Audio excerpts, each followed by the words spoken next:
What are you 100% sure of you saw, but nobody believes you?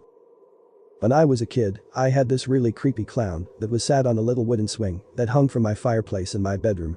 Now I'm not afraid of clowns, but that thing made me feel like I was being watched, but my parents won't let me get rid of it because my grandmother gave it to me.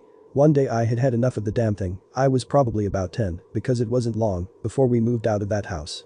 I decided that I didn't want it watching me playing, so I turned it round to face the wall. It was hanging close enough to the wall that it won't just spin back round.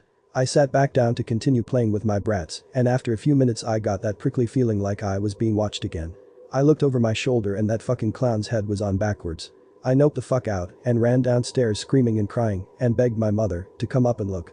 She did, but when we got to my room, the whole fucking clown was facing forwards again. My mom told me to stop being stupid and making a fuss. So the doll conveniently fell out of my window and smashed its porcelain face on the slabs. Fucking thing. The dude asked me how to get to Planet Fitness. I told him it was just across the parking lot. I look down at my phone as he starts walking, and after answering a text in about 10 seconds I look up and he's gone. The distance was about a quarter mile of empty parking lot. There were no cars nearby or driving away, so it didn't look like he got in a vehicle or anything. I looked all around, but he was gone. Fucking fitness ghost, I wish you many gains. I used to do junior lifeguards at a small beach in California. When you were old enough to be responsible, or at least act like it, you had to help out with the younger kids in the afternoon. It was my day to help out and we were leading the kids in stretches. The leaders were facing away from the water and the kids were lying on their backs, hugging their knee. I turned to look at the water, no real reason. I saw two seagulls dive bomb out of the sky. It looked like they were wrestling. They landed on the shore where the water isn't more than ankle deep. One of them gets the upper hand and started to hold the other one's head under the water, drowning it.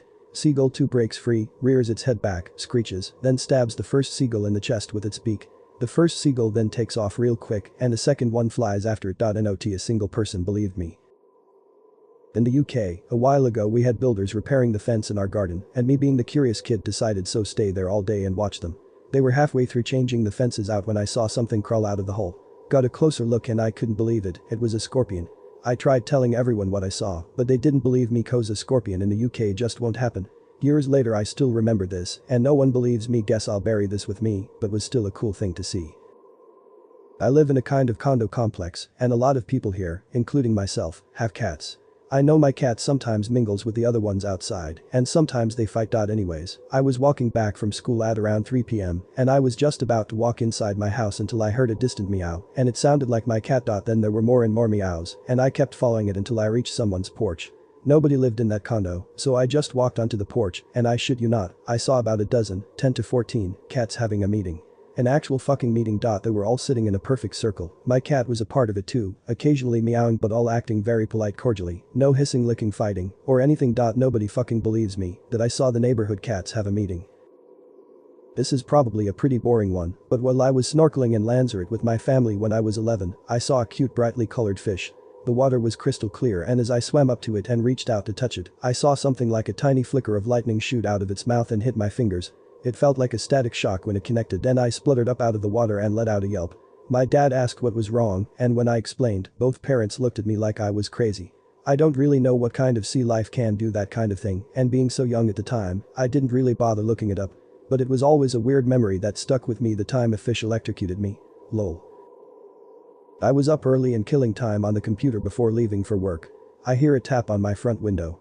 I assumed it was my father-in-law who lives across the street. I pulled back the curtain and there's a juvenile mockingbird sitting on my window. It made a weird croaking noise and flew away. I go back to reading.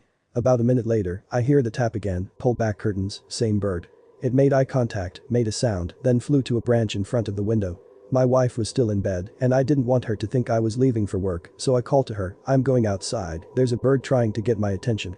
I go out the front door and the bird is gone, but a utilities truck is just then pulling to a stop in front of our meter.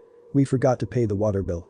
I told the guy to give me a chance to pay it and I drive down to the Fiesta to pay the bill. If that bird hadn't warned me, our water would have been shut off and we wouldn't have known until I was already gone for the day. The only reason anyone believes me is I told my wife prior to opening the door. I started a religion after this, First Church of Friendbird. I'll share an additional creepy story while we're at it. This is from a friend of mine, so I cannot confirm that it happened to me. But I genuinely trust him. His family moved into a new house when he was a kid and he remembers quite vividly that he would wake up at nights and see a man standing in his doorway just staring at him. He was quite young and didn't quite grasp the situation. He thought it might have been his dad checking on him from time to time. He told his parents about it and it eventually stopped. He stopped seeing this figure standing in the door at nights. He didn't think too much of it later in life. He assumed he experienced sleep paralysis or something similar. 20 years later, it came up in a conversation with his parents and they told him that it freaked the living shit out of them when their 5-year-old son told them he sees people at night. His dad never stood in the door just staring at him, especially not on the days when he saw this figure in the door. After learning about the previous owner of the house committing suicide, they called a priest who came over and blessed the house. That's around the time my friend stopped talking about seeing a man in his doorway at nights. This thing that he would see at nights never approached him, never talked to him, never moved. Just stood there, looking at him. My friend legit thought he had sleep paralysis for years, till his parents revealed the whole priest thing decades later. It properly freaked him out. I was in my hometown visiting my mom. My brother came in too. One night, around 3 a.m. we were chilling on the front porch looking out on the lake. We heard a commotion in a tree above us. Then a loud thud. Went to investigate. On the ground was some sort of snake wrapped around a squirrel, but the squirrel had seemingly bitten most of the snake's head off. The both seemed alive, but barely. We were staring dumbfounded when in a big whoosh some sort of owl came in and picked up the tangled mass and flew off. Even our mom doesn't believe us. Around 2 a.m. one night when I still lived at home, I got up to walk to the garage to get a soda. I sat out there for a moment just drinking my cold beverage when I swear I heard something moving in a box or something. I got really freaked out and walked into the darkness ahead of me to see if I could figure out what it was. I swear on my mother's life I heard what sounded like an old toy doll saying something like "I love you" or "howdy" or something to that effect. I turned around and ran as fast as I could back inside, and ever so faintly in the darkness as I turned around I thought I saw something standing there just looking at me. Never happened again. I told my parents about it the next day and they just kinda laughed it off and said I was dreaming. I was 16 at the time, so I knew what dreaming feels like. This happened in real life. I believe I've told this story before. When I was in 8th grade, near the start of summer, I decided to just skip school and head home. On my way walking down the street I saw a very large man with no shirt, booty shorts, suspenders, and a clip-on bow tie riding a pogo stick. He was very jiggly, and his ass was basically bouncing out of his near non-existent shorts. As he passed me he whispered, "It's called fashion. I don't live in that town anymore, but whenever I go visit family, I make sure to avoid that street." Okay, this may get a little long, and it isn't something a saw or see, but something I experienced. In 2003, when I was 14, I started bussing tables for a local pizza place to save money for my first car. My grandpa decided he was going to sell his '76 Camaro, and I knew I had to have it. I mean, he used to pick me up from daycare and this thing it had to stay in the family. Anyway, I get enough money to buy the car from my grandpa, and my dad spends the money to ship it down from out of state. Thanks again, Dad. I love this thing more than life itself.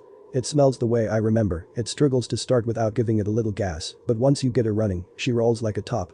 When I was around 17 I was driving home from my late shift at the pizza place, and the headlights and console lights are more dim than normal. I thought it was odd, so I fidgeted with console light controls and the high beam button on the floor, but nothing worked, so I figured I would talk to my dad about it in the morning. Early the next morning the home phone rings. It is my grandma crying, telling us that grandpa is sick and the doctors don't know if he will make it. We all head out and drive 17 hours straight to be with him. He starts getting a little better while we were there and comes through the worst of it, and doctors think he will have a few weeks. We decided to get back home for a bit and come back in a week or so. The second night back in town I went to pick up my then girlfriend, but when the night started getting dark I flipped on the headlights and everything was back to normal brightness. I can't explain it, but I just felt at ease. I felt assurance that my grandpa was going to be okay. Anyway, weeks go by, then months, then years. 6 wonderful long years go by. Grandpa has been slowly declining lately, and we had plans to come back up again. By this time, the Camaro was no longer my daily driver, but I wanted to take my fiancée for a ride in it, so we went to my parents' house to take it out. I noticed the dome light didn't come on. We get a call later that day that my grandma passed away very unexpectedly. So we make the journey back up there immediately, completely heartbroken. When we get there, my grandpa isn't very responsive, he is being kept alive by machines, and there isn't much brain activity. Extremely difficult to see your hero in such a state. My dad and I break the news to him that grandma passed away. Instantly his face changes, his eyes swell up, and a few tears gently fall down his face. He passed away that night. Went to see the Red Hot Chili Peppers at MSG around 1996. Dave Navarro was playing with them on the One Hot Minute tour. Silverchair opened up for them. We got there and everyone but me took acid. We got in just in time for Silverchair to finish up. It took about 30 minutes to change over, and the Peppers came on. They only played for about an hour, but at this point my friends are on the ride. They ended with the song Coffee Shop, which contains the line "We can dance like Iggy Pop." I am 100% certain that the lead singer of Silverchair came out to sing this one with them. All of my friends are 100% certain that Iggy Pop came out and sang that last song with them. We were in the nosebleeds, and the sound was atrocious, but I'm sure I heard Ketis announce the kid from Silverchair as they went into the song. My buddies and I have disagreed about this for 20 or so years. There is no convincing them that they didn't see Iggy Pop that night, regardless of the fact that I was the only one not losing my mind at that moment of the show.